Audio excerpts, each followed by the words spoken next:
time to start. Rock concert movement number 1. The basic head bob. Ready, go.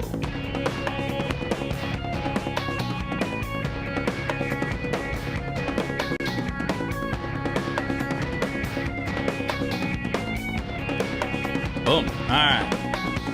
131 Bradshaw with you here on a Wednesday afternoon in the capital city. Chilly out. We're like a minute late. Dan and I were discussing the origins of the universe and morality in human society. As soon as this election's over and we got 41 days left, you're coming in here you're just going to set it, and we're just going to go for an hour. Okay. I think you have some deep misconceptions about we non-believers. It's a group you inherently can't put into, one camp any more so than you could, all Christians believe this and all Muslims believe this, as much as we would like to for... Well, but see, again, that's kind of straw man, because I don't think all Christians are consistent. No, I know they're not. So my first point wouldn't be that all Christians believe anything, because some Christians believe in a different God than I do. People that would claim to be Christians because they don't believe in a Trinitarian God, they believe in a monotheistic God. Some people are more like deists. I mean, so I don't know. It would be an interesting conversation. I wouldn't lump all. I said I wouldn't lump all Christians. You are fairly fair. Unfortunately, atheists don't have. Now you're lumping all of them into one category. Unfortunately, I don't have a clear way of separating them. And so I do probably unfairly lump them, because you guys haven't created atheist denominations in your religion of atheism. Because it's not, I don't ride bikes. That's my hobby. It is your hobby not to ride bikes. It's pretty clear. Not, but you're again, I think you're trying to classify something from a wrong perspective. I suppose I'm using your spiritual condition as what your religion is. I would say that what you've made a religion out of are other things. Knowledge being one of those. You pursued knowledge as if it was God. What is the definition of religion? That would be a good opener for the conversation. I mean, I would want to actually pull like a Webster dictionary so we could find common ground. Yeah, because I don't think we qualify in that regard. But we'll have this conversation when the election's over. Yeah, when there's not as much stuff going on, and I'm done, spiking when the Alan football. Keyes isn't right, you should play. Alan Keyes is never right. He's right. I mean, Alan Keyes is a legitimate crazy person. He is, but he's right. It's scary. Okay. You got to watch the video. Watch the video. I don't need any. I mean, in all honesty, I'm not one to generally, shoot the messenger and anything like that, because even, the crazies at like Red State or Free Republic have something to tell, something to show, whether it's just mass psychosis in the case of the right wing, which is what we're going to talk about today. Sure. I think there's something to be learned. I can honestly say Alan Keyes has nothing of usefulness to teach anyone. Okay. If he were not in a unique position among the right wing, he would have been cast to the Pat Buchanan. What's the unique position? In Republican terms, he's one of the good ones. Oh, you're saying he's black? I'm pretty sure he is. Yeah, he's definitely black. He's actually blacker than our current president. Yeah, I think if he were of a lighter hue, he would be getting cast off on the "you're not helping us" pile. Sure. With George W. Bush and Herman Cain. No, Herman Cain is actually replacing Neil Bortz on the radio. He's going back to his radio roots. A friend of mine actually lost his job in Atlanta to Herman Cain, who they were grooming for a bigger slot at WSB. I just don't understand why these people with lots of money don't retire. Because it's a lot of fun to do. I mean, this sure as hell beats working for a living. It does beat working for a living. And for a lot of people in the radio business, weird ego issues. And again, it's not anything. No, Glenn Beck doesn't have. He's the most humble guy ever. Glenn Beck has some really. Well, Michael Savage, also very humble. Glenn Beck is a unique case. Again, from his time as a morning shock jock, literally calling the competition, telling you can't even make a baby right after his wife had a miscarriage. He used to be that kind of stunt guy. Sure. But even my earliest days in Jefferson City, Missouri, unrated market, there were still those guys that loved to be the it wasn't even a pond. It was, I want to be a big fish in kind of this puddle over here, and wanted people to come up to them at car remotes, and it's just a weird, like, they would go to bars and be like, do you know who I am? Like, anyone who says that is... Do you talk in your radio voice outside of the radio? No. I don't even talk in a radio voice, really. You've heard me in the... You do. You actually do sound different out there, though. You present more here. I'm a little louder here, You're a little, but that's based on... That's why I wear headphones. You and mic articulate control. better on the mic. I mean, I've got an up and down radio voice when I want it, and I don't use it normally.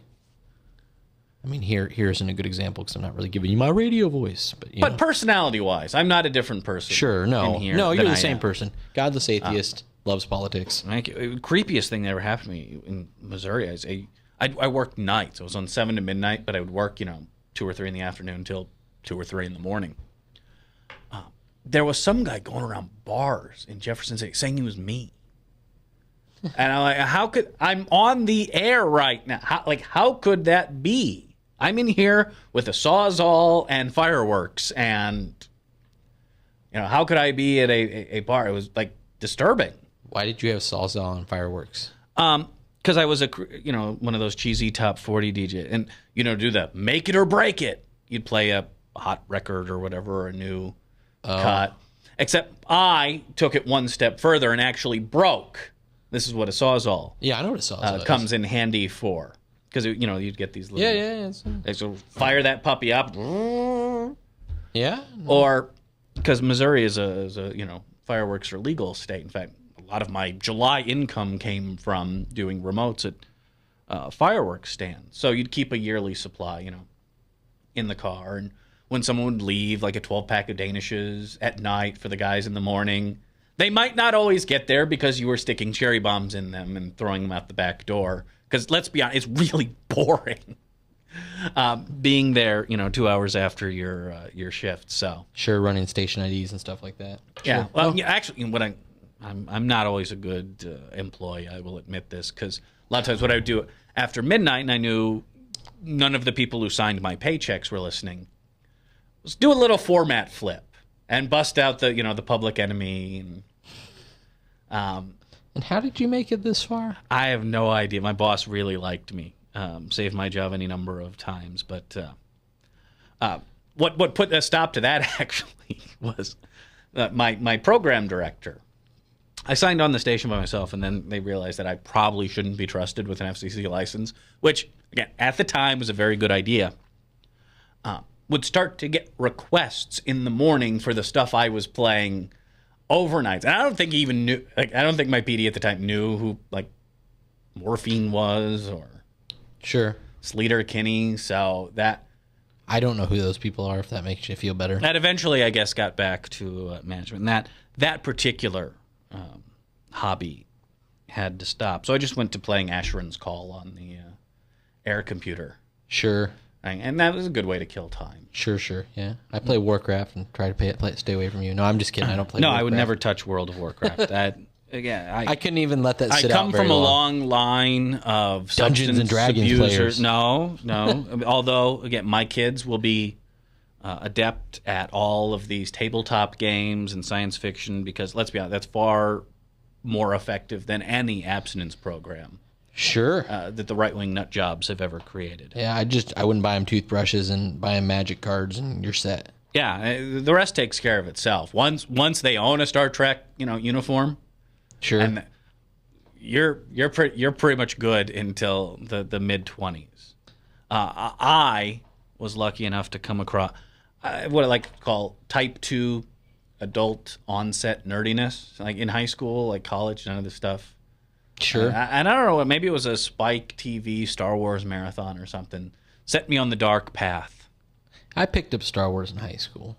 Yeah, I read one of the books on a vacation because my parents used to drive places for vacation. I didn't even pick up the books till I was in my 30s. Yeah, no, so I picked up one of the books and I've been reading them ever since. So, yeah, I mean, I can, tell you far too much about, for example, lightsaber, combat styles. My favorite, Form 3, Sorisu. Favorite of Obi-Wan Kenobi. But I can still talk to a girl. So you read the Jedi Handbook. I own, the Jedi Handbook. You are. That's the one. I'm like, you know what? I'm just not going to be this big a geek. I'm not going to read the Jedi. No, the Ultimate Guide to the Force, I believe, is the it's actually kind of an interesting. I'm. You know what? I don't have that time. I'm still my mind. But you don't have a bathroom? My mind's still blown most of their... that Han Solo and Leia only have one kid left. Yeah, but that's just poor decision making on the course of writers and their inability to give up on the main three characters. Why are we talking about this, by the way? Because I don't really like your topic. But I think that you might find some overlap. No, I have no idea how we got in this. This is a rabbit trail. It's probably my fault. You can chastise me for it later. No, what again? The incredible lightness of being a right-wing nut job. Because I am jealous of these people to a degree. I admit this. Sure. To be able to live in such a comfortable, self-made reality.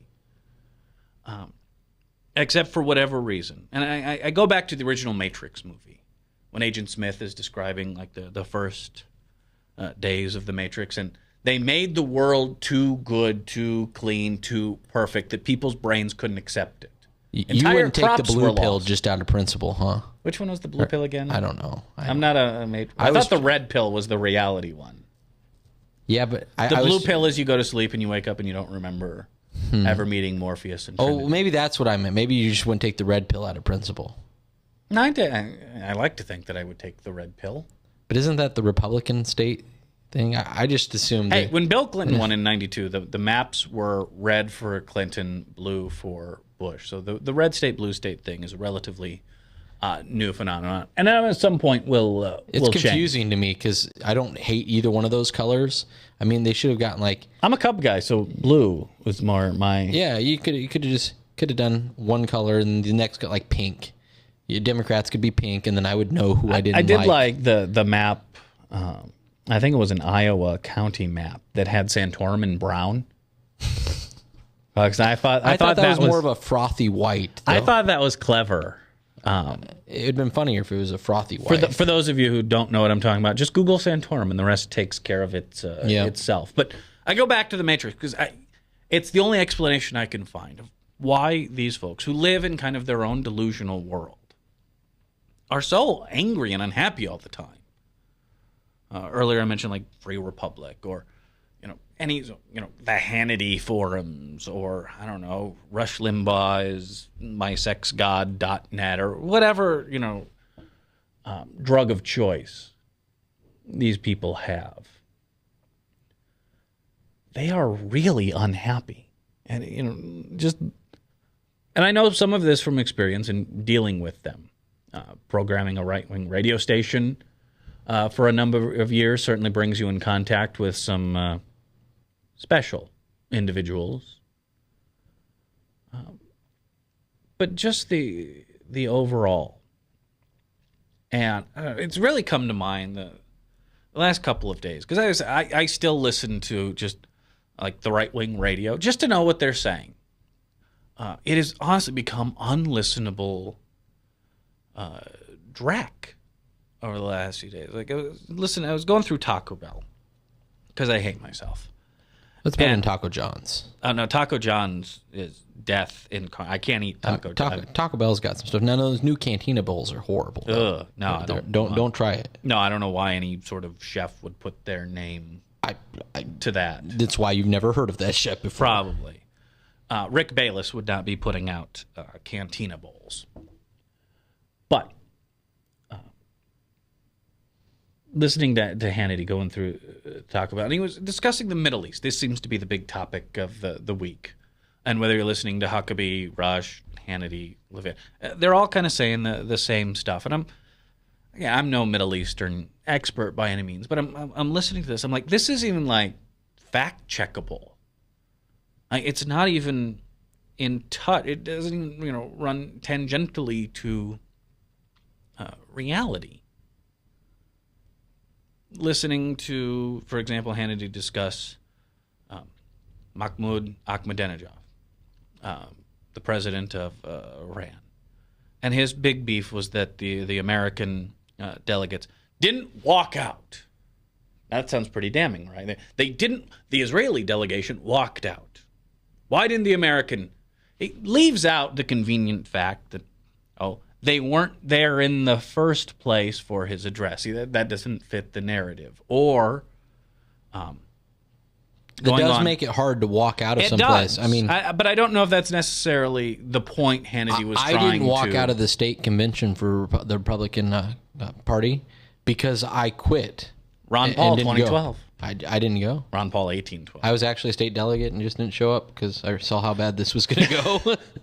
I wouldn't want to spend It really came down to I value my life more than going to that conference. Well, that's kind of a problem that Republicans have these days, and that's what the Ron Paul people exploited to kind of game the system. But another point Hannity was making is that they're blaming this film, which no one saw. Like, again, conveniently leaving out the fact that it was translated into Arabic and shown on Egyptian television. Like, that little nugget, that context, never enters the discussion.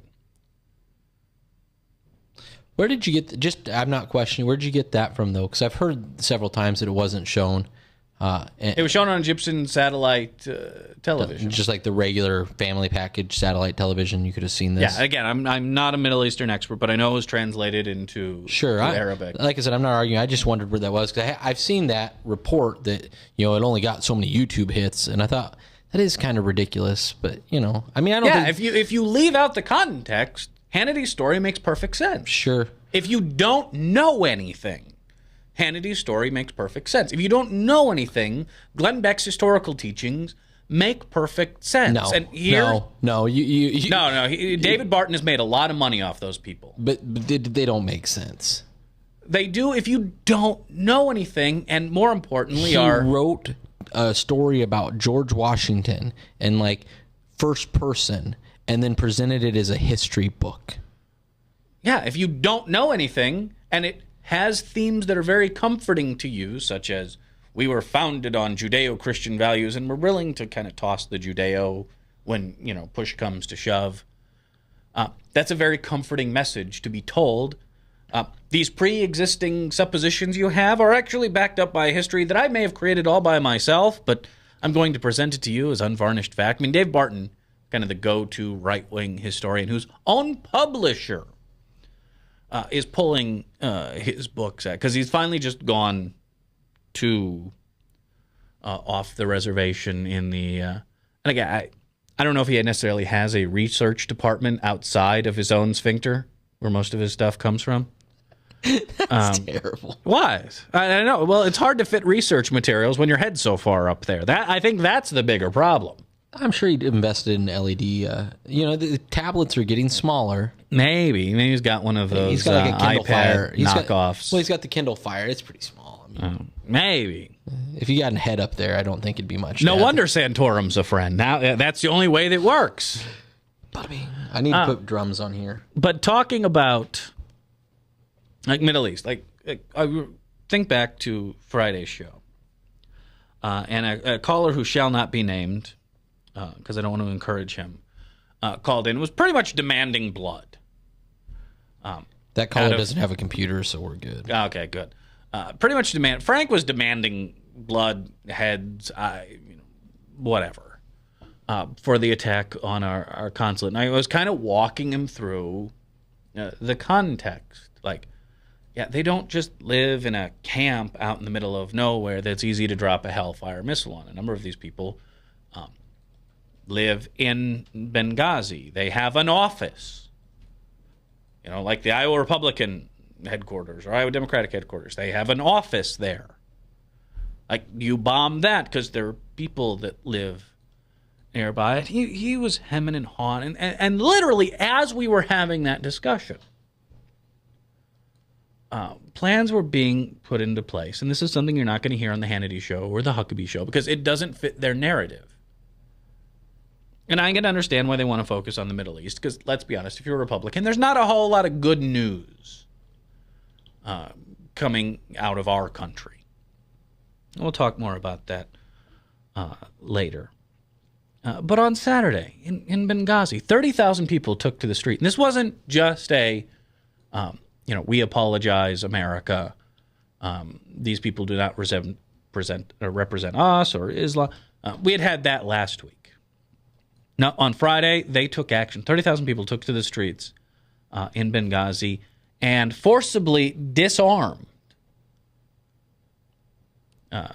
these terrorist groups.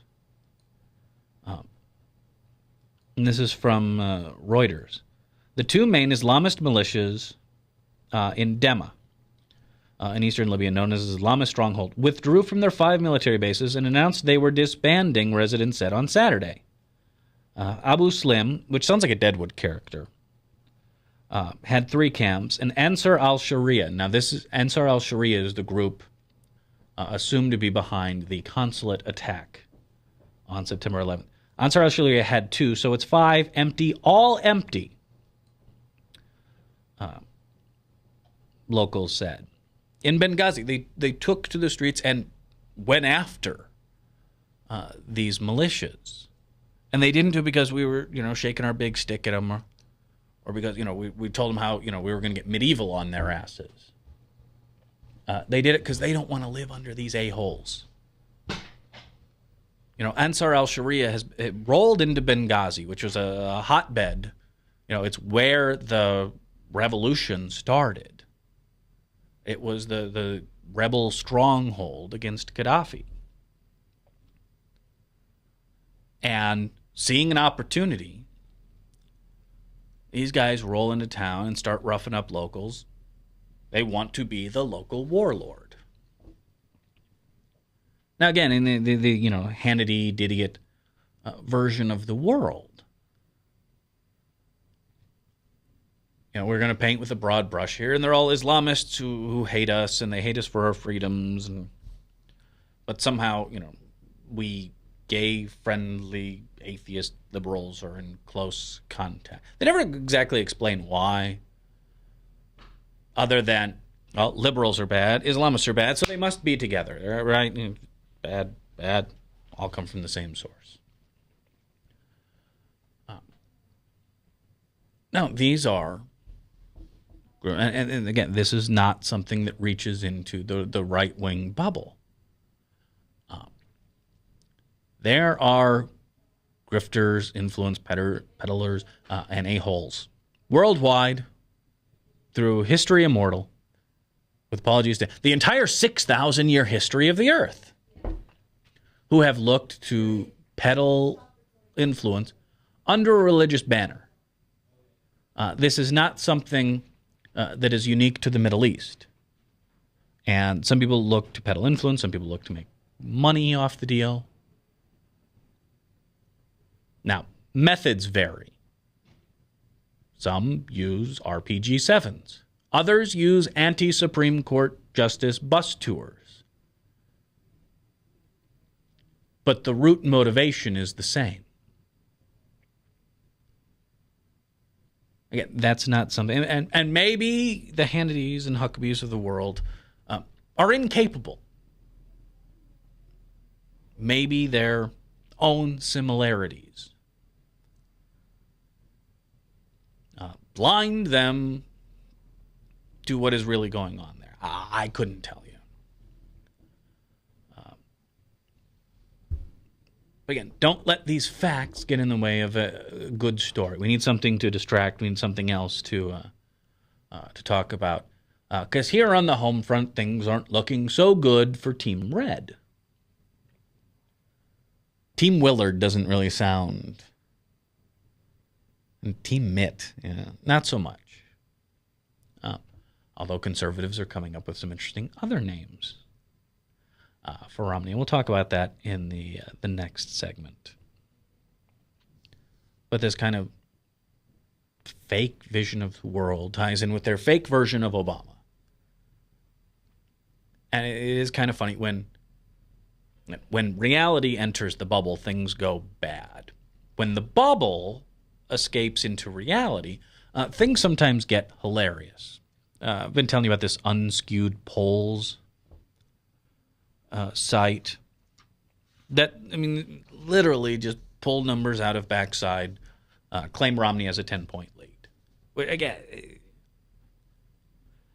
how do you even hold that view in your head with everything else that is going on? I don't know. I mean, it's just willful distortion. Someone please lie to me to make me feel better. But it's gone mainstream. The Washington Times, which, well, I'm curious with the death of, hey, where'd I go? Reverend Sung. No. With the death of Reverend Sung Young Moon, we'll see how long the Washington Times continues to be subsidized. Rigging the polls. The disconnect between data and reality has spurred increasing analysis of the polls and polling methods generally. Polls are used to drive the political debate and affect morale in both camps. Shaping the polls means shaping perceptions, which could mean determining who turns out to vote and who stays home. But it's an entire op-ed piece. Again, claiming that the polls have, they've got it in for us, and it's a cynical attempt to downplay, how badly Obama is losing and turn down Republican voters and discourage the base. Robert Farley brings up some good points. The blog Lawyers, Guns, and Money. These are a few of my least favorite things. Why are such a wide array of organizations susceptible to Democratic pressure but not Republican? What renders Rasmussen immune to such pressure? Given that polling organizations have determined because of this pressure to report findings they know are false, why don't they do a better job of covering their tracks? Why report the accurate crosstabs at all? Given that polling organizations have determined because of this pressure to report findings that they must know are false, why bother conducting the polling at all? Why not just go the Research 2000 route and make it all up? Research 2000 was the polling outfit. It turned out wasn't doing polling at all, was literally just, these numbers look good. And number 4, if the result on November 6th closely resembles the expectations of the polls, will the GOPsters currently devouring this theory, right, that Democratic polling pressure is so strong, even Fox News and Gallup are showing, Obama leads. Will they, A, recognize that they were being had, or B, adopt the belief that the conspiracy was successful and the campaign of misinformation discouraged some significant percentage of Republican voters? Goes on to say, I think I know the answer to the fourth question. Yeah, I'd vote on B.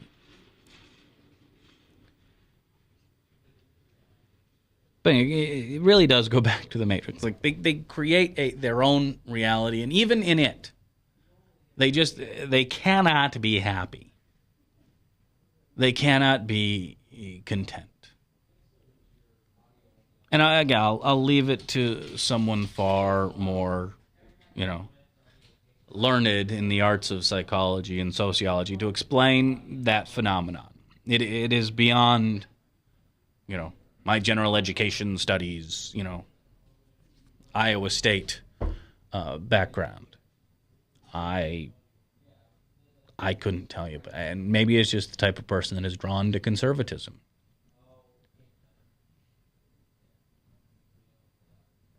You'd think, though, for folks so determined to live in this self-created reality, they would at least create one that was comforting to them. And there have been some vague attempts, we surround them, which will never get less funny.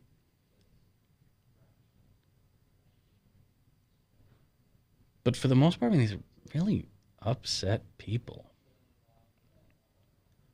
Maybe the scariest part is that they are literally incapable of understanding why people don't believe them.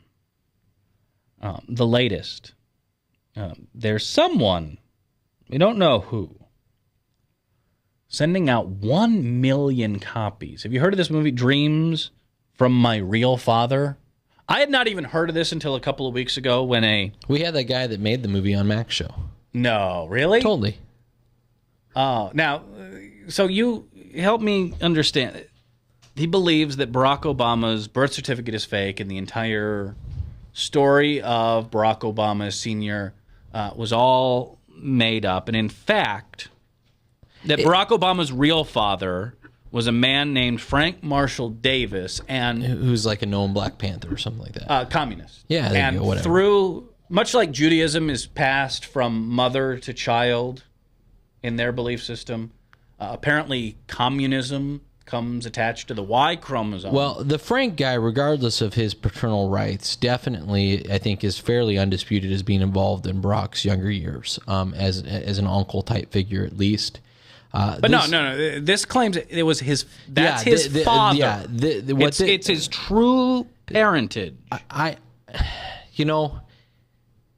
It's one of those things. I don't even know where you'd begin to start with the fact checking on, because I would. Well, it's like fact checking Hansel and Gretel. It is a little bit. I mean, it starts with the scandal that seems plausible. You would see. But it really predicates on the presupposition that something like this has been in the works, and that Barack Obama is basically some kind of like sleeper agent that we've called. It's very strange and odd, and probably a little bit too much of a doomsday conspiracy theorist. They're sending out 1 million copies of this DVD to homes in Ohio and New Hampshire. My dad called me and asked me if I'd seen it. Yeah, I hadn't even heard of this until and we're not going to name names here, but you can vouch for it. I came across a very prominent local Romney supporter who, through no fault of my own, and I'm usually pretty good with, when Glenn Beck came to town, I started that fight. Sure. I was rude, I will admit it, but through no fault of my own was interrogated by a prominent local Romney supporter. And who started getting red in the face, forcefully tell me about the contents of this. You were here. Remember that? Oh, that guy. Yeah. We're not. That's what I said. We're not going to name names. Yeah. No. But I hadn't even heard of this latest conspiracy theory, and even if this one has some weight to it, I won't believe it just based off the people that do. It's. I don't know. The picture kind of does vaguely resemble Obama, but that's kind of racist in general. That's right up there with Rush Limbaugh. Hey, don't all wanted posters kind of look like Jesse Jackson? Yes, he actually said that. Yeah, it's kind of one of those things where it's like, so one guy looks kind of like another. Who cares? Honestly, I think that's the basis of this. I think you're right. Like I won't even get into the crazy of exactly how could a president who has been enthralled with capital really his entire life, who's filled his administration with, like, say, former Goldman Sachs employees, is somehow a devoted, diehard angry communist. Because those, here's things that happen in the real world. Here's your conspiracy theory. And they don't really... Please explain to me how Timothy Geithner. I don't know that they're still trying to say he's a communist. I think the language changed on you, and maybe you're not aware of it. He's a Marxist. Well, which is notably different. Marxist, communist, socialist, in the right wing today have all been taken to mean things that I disagree with and are bad. Yeah, if it's bad, it's socialist. Yeah. Well, socialized medicine is bad. My Medicare check is great. That's the world they live in. Which is kind of, it shows that they really haven't educated themselves about Christianity, which is part of my problem. No, it's morons who don't know the meanings of words. Well, no. But they claim to be the Christian right, correct? Some do. Okay. Well, most do. In general, that's kind of the popular thing. Oh, I'm a Christian. It's convenient if you're a Republican to say you're a Christian. Mitt Same Romney, thing if you're an elected official in the United States. In general, yes. However, if you look at the roots of Christianity, it's kind of a communal living society. So I think Jesus was very clear about casting off your world of possessions to follow me. Yeah. So it's kind of one of those things where He's also very clear about praying on street corners, but that doesn't keep people from renting out football stadiums to hold their prayer events. And that would be because Glenn Beck believes in a false god. I was going to go with Rick Perry and the folks at The Response, but okay, you can go with Glenn Beck too. Well, but he did the Dallas Cowboys. I guess I didn't know Rick Perry was involved in that. You remember The Response? No. They rented out You Dallas spend so Stadium. much time learning about stuff I just don't even care about. I don't want to know what's behind the curtain. We learned our lesson in the 1990s because the first thought, because they're very similar. Back in, I think it was 92. Might have been 92 or 93. Jerry Falwell created What were you, 14? the Clinton Chronicles. Weren't you like 14 in 92? 92, yeah. Okay. 16.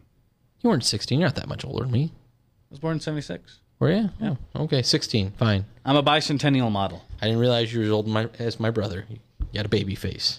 I know. I still get carded at PG-13 movies.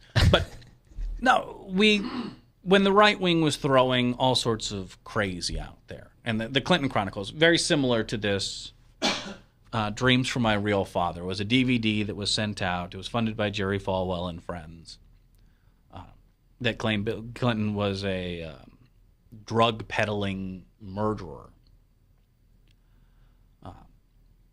With that came the Whitewater, which was an investigation into an Arkansas land deal that didn't yield any impropriety. But we learned our mistake from just kind of laughing off the Republican crazy because it festers and it grows. And what starts out as... Birther. Well, what starts out as conspiracy mongering then gets picked up, in this case, by congressional Republicans, which turns into Kenneth Starr, an investigation Arkansas land deal that then morphs and evolves once again into a sex scandal, and ultimately the lying to a grand jury, which led to impeachment. So we've learned not to just point and laugh at the Republican crazy. Maybe a more modern day example was the drones flying over our farmland story, and how that got morphed and evolved and landed in the hands of congressmen who should know better. And in fact, the same folks involved in what is actually an FDA plan to save money, rather than putting people in trucks and sending them out to inspect these areas, they fly Cessnas over farmland. But again, that gets twisted and turned. Now they're fully armed drones. But even the people in charge of, who know about these plane rides, start asking questions about the drone conspiracy. And they're coming and they're flying over our houses and they're spying on us right now. So you can't just let this stuff fester. You have to Well, we definitely live in a weird age where... and squash it. It's hard to tell what's real and fake because... It's easy to put together things. I mean, these movies are well done. I don't know, like that 2016 that's been in the theaters. It's a well done film, I'm sure. But is it accurate? It's a different story. Back in the 90s, they didn't have Final Cut Pro on every... The normal person didn't have the ability to do dang near Hollywood style production and say, hey, this is legit. And so that was what legitimized things. And in the case of this Muhammad movie trailer, some people still don't. Sure. Well, yeah, I don't... That was particularly bad. But I just want to know where the... Can I get $5 million? I will make something... We could do like Gandhi or something. If you believe that he had $5 million and 100 Jewish donors... Look, I'll take $100,000. I've got some pyramids to sell you. I'll take $100,000 minus the riot, add some extra YouTube views. We'll monetize it through YouTube. Did you see what Andrea Seabrook is doing? Unrelated side note. She's doing a Kickstarter. She used to work for NPR. Sure. And is asking for $75,000 to produce like 30 episodes of some podcast. Is she going to get it? That. I don't know. Yesterday was like day one. She already had a couple grand. So yeah, because everybody I know that does Kickstarters never makes it. No. Yeah, I never. Frankie Mink, he did Kickstarter. They didn't make their goal. Yeah, but set a low goal. I could do that. Well, I don't know. Yeah, you'd have to set something small that you think you could garner the support for. So I don't know. And then you got to pimp it and they take their cut. But anyway, we've learned not to just ignore the fever dreams of the right. We made that mistake in the 90s and we learned from it. And this is the downside of the internet, not just on a political note. My phone's going off. I'll get it. Leave it alone. Don't touch my phone. Everyone's wanting to meddle. Our Wi-Fi's down. All right, I'm going to take a break. When we come back, the stench. Did you hear about this one? Maybe the story of the year when we come back here on The Bradshaw Show. TheBradshawShow.com. Email radiobradshaw@gmail.com. And follow me on Twitter, twitter.com/Radio Bradshaw. I'll be back right after this on Webcast One Live.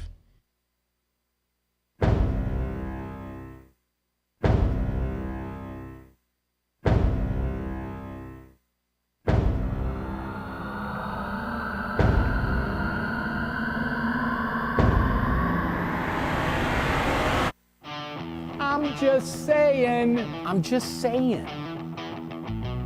I'm just saying. I'm just saying. I'm just saying. I'm just saying. Ching ching. I'm just saying. I'm just saying. I'm just saying.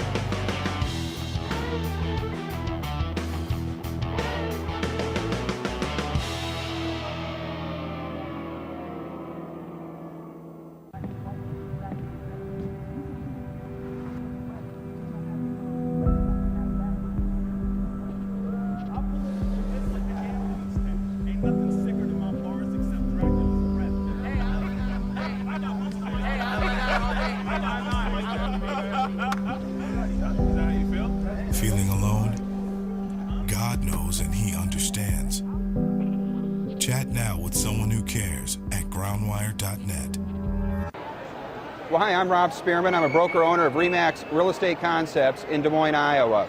Give us a call if you're looking at buying or selling a home, or if you're having trouble on your mortgage payments or looking to purchase foreclosures. We have the agents to help you, experienced, outstanding agents.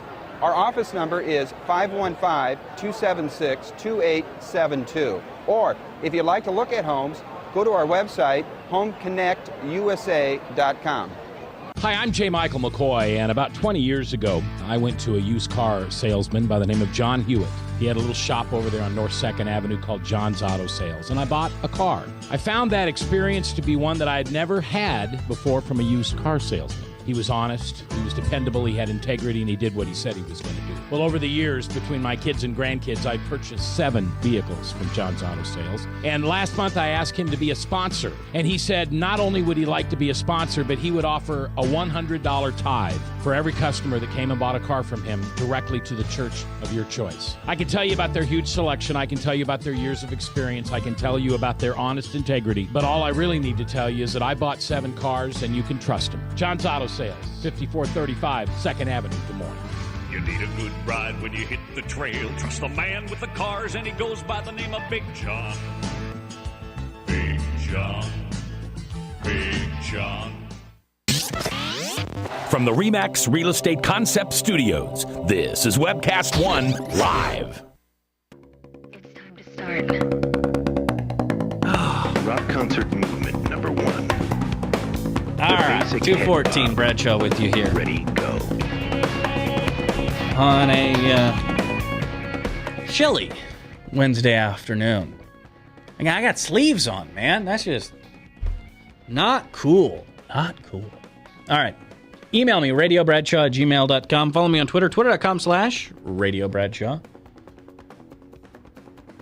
Or just go to thebradshawshow.com. It's got all of that stuff there. By the way, I don't know how many people are aware that yesterday was National Voter Registration Day. GottaRegister.com. Get yourself signed up. Double check if you've moved in the last couple of years or... Is there a way to unregister? Not that I'm aware of. I'm sure there is. I think I'm going to start a website, National Unregister Day, of everybody that wants to unregister. If you don't to vote, for this. you can't bitch. I'm going to bitch about either one of them. I can bitch. I just can't. Not if you decide, I'm above this. I'm not going to vote. To hell with all of you. They both suck. I'm bitching. Why should I choose which one I want to bitch about Write the most? in someone more akin to, your beliefs. Mickey Mouse would be a better Jeff president Mullen than either one of or these guys. Pol Pot. I mean, whoever's, closer. Jeff Mullen. Pastor in name only. Yeah, I know who Jeff Mullen is. I'm aware.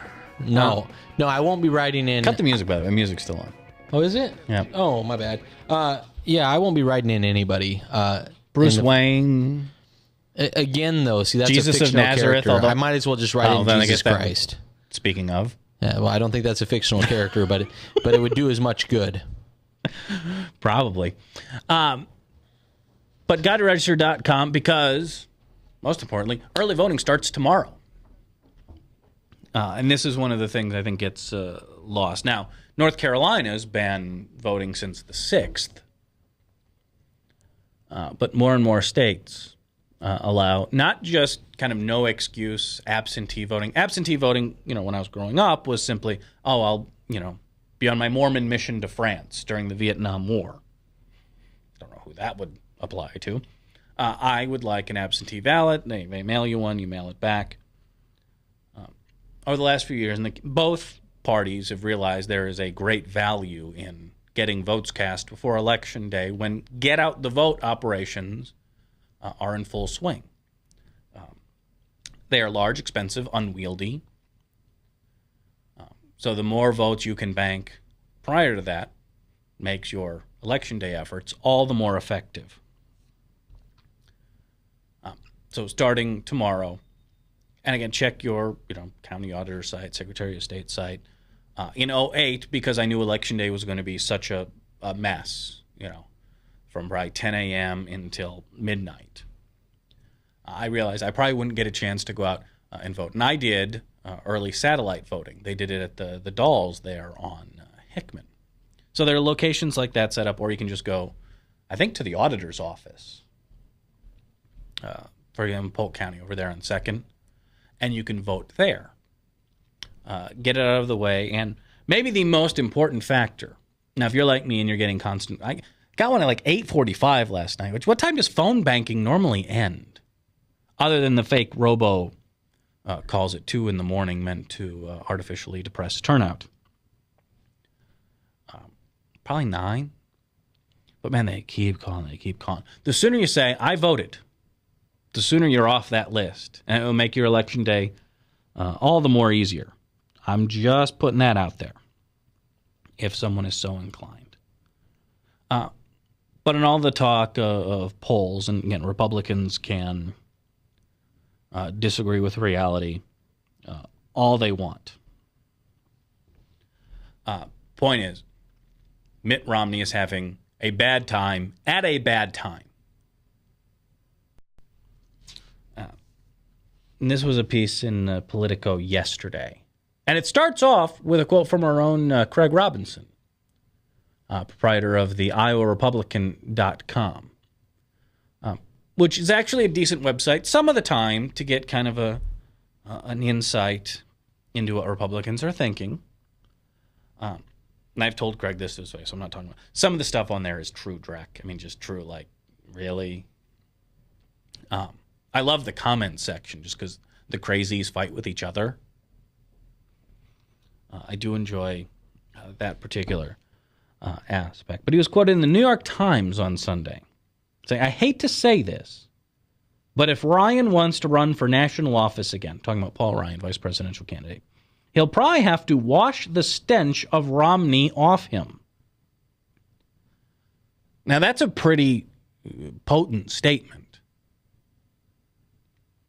Like, I'm not a big believer in Paul Ryan. One of the things I believe about elections is it is very hard to maintain a facade with that much attention.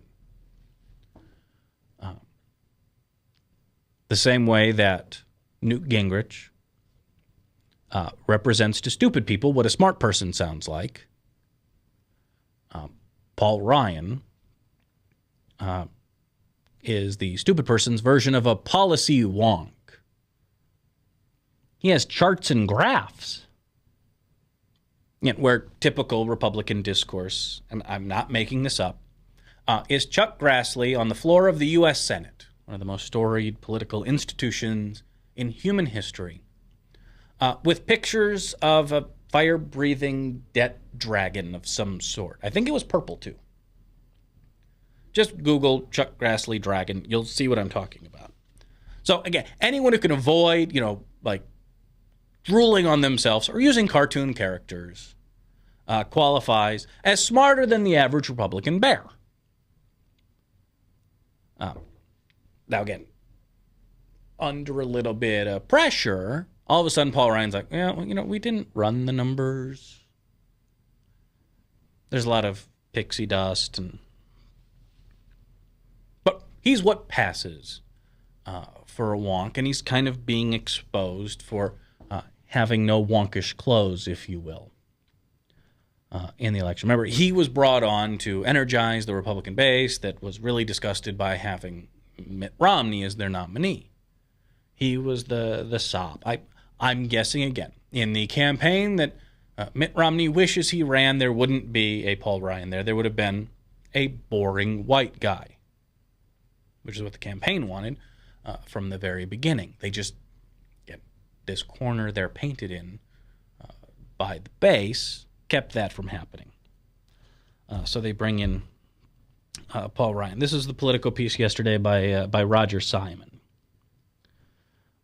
Though Ryan has already decided to distance himself from the floundering Romney campaign, he now feels totally uninhibited. Reportedly, he's been marching around his campaign bus saying things like, "If Stench calls, take a message," or "Tell Stench I'm having finger sandwiches with Peggy Noonan, and we'll text him later." Again, these are normally the stories you don't get till after the election. It's telling that we're already getting them now. And he talks about Paul Ryan's speech to the AARP on Friday. And if you haven't seen the video, they booed the hell out of Paul Ryan because he gave the Romney-Ryan stump speech. So it began after his disastrous appearance on Friday before the AARP in New Orleans. Ryan delivered his remarks in the style dictated by the Romney handlers: stand behind the lectern, read the speech as written, and don't stray from the script. Ryan brought his 78-year-old mother with him and introduced her to the audience, which is usually a sure crowd pleaser. But when Ryan started talking about repealing Obamacare, because he said it would harm seniors, one woman in the crowd shouted, "Lie!" Another shouted, "Liar!" And the crowd booed Ryan lustily. Simon asked, "Who boos a guy in front of his 78-year-old mother?" Other 78-year-old mothers. That was on Friday, and that was the end of Ryan following the game plan. Ladies and gentlemen, Paul Ryan's gone rogue. On Saturday, the day after he was booed, Ryan broke free. Appearing at a town hall meeting at the University of Central Florida in Orlando, Ryan showed the glitz, the glamour, the razzle-dazzle that he was supposed to bring to the campaign in place. He did a PowerPoint presentation for the crowd. Yeah, this is what qualifies as a wonk. And as anyone who's ever been in a management meeting, this next sentence really gets to my heart of hearts. Conducting a PowerPoint presentation is a lot like smoking a cigar. Only the person doing it likes it. The people around him want to hit him with a chair. Thank you for that, but... that's actually mean to cigars, because sometimes I do enjoy somebody smoking a good stogie. No, it's disgusting. Oh, well, see, you don't have any taste in fine tobacco. No, it's foul. Oh, see, I love good tobacco. No, people...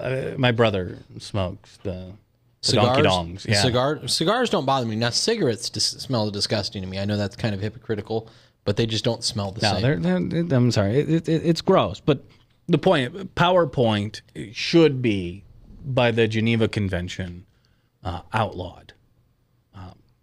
It is a relic from the night. We don't still pump our T-shirt or our shoes. We don't have hypercolor. Well, okay, I have hypercolor shirts, but normal people don't have hypercolor. You still have hypercolor? Yeah. A listener got a picture of me in brought one, me a couple. Had them shipped from Europe. I want a hypercolor shirt. They're pretty sweet. Yeah, I miss my hypercolor. It takes a certain amount of masculinity to pull off the pink shirt, but I think I've got it. I have the inherent machismo. I'm like a 7.8 on the Montauban scale.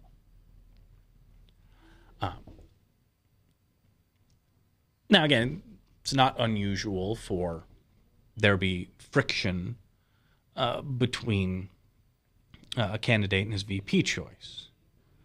And more often than not, a VP pick is sort of an arranged marriage. It's put together for purposes other than, love. And it's put with, where do we bring balance to the ticket, young and old. Or maybe sometimes just getting a powerful rival on the team. Keep your enemy close. This is the George Herbert Walker Bush model. He and Reagan were not friendly in 1980, not by any stretch of the imagination. The term voodoo economics to describe trickle-down, that came from the first President Bush. And again, if Romney was able to, and thanks to the base, he's not, so I appreciate it, guys, run the kind of campaign that he wanted to, we would have never seen Vice President, pick Paul Ryan. But, hey, you go to war with the campaign you have, not the campaign you want, and this is going to be a just glorious election season. I cannot wait for Election Day. 41 days is what we have left. I have no doubt that we're going to get the Romney comeback stories. Because as much as the right wing wants to believe that the media is in the tank for Obama, it fits their preconceived worldviews. They're very open to anyone making that argument. As a media member, let me clue you in on something that actually exists, and that is the desire for ratings.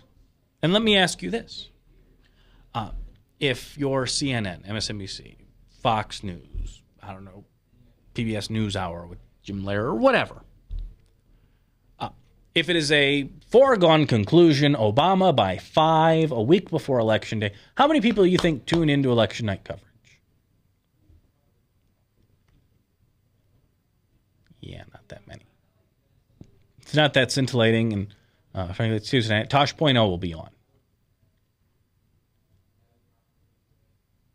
So why would I be tuning into cable news for the night? They need to find some way to make a horse race out of this. So, again, I'm not that concerned. I don't think it's anything to lose heart over, but just something to be aware of, and I'm sure we'll talk about it. You'll probably see the first signs next week as we get into debate season. We'll see the Frank Luntz types out doing their Insta polls, but we'll break down, I'm sure, what'll be fun debates. But that'll probably be the start of the Romney making a comeback. And then there'll be the question mark there. Or some people say the Fox News trick. Probably see a lot of that starting next week, but at the end of the day, the numbers are the numbers. And when I see Nate Silver over at 538 showing that Obama number getting closer to 80%, and I feel pretty good. And watching the right wing meltdown, as infuriating as it can be sometimes, it'll still be fun to watch. All right, I got to scoot. Email me, radiobradshaw@gmail.com, because I'm always curious about what people have to say. I'm an absolute feedback junkie. Follow me on Twitter so I can make fun of we can make fun of Chuck Grassley's tweeting skills together. Twitter.com/Radio Bradshaw. I'm a big believer in the Twitter service. I'm anti-social media. Well, I'm just anti-social. But the Twitter is very nice. So, Twitter.com/Radio Bradshaw. Just go to thebradshawshow.com for all of your almost all of your Bradshaw needs. I don't do windows, and I hate lawn care. Other than that, though, thebradshawshow.com. In the meantime, stay warm, and we will reconvene tomorrow at 1:30 here on Webcast One Live and thebradshawshow.com. Thanks for watching.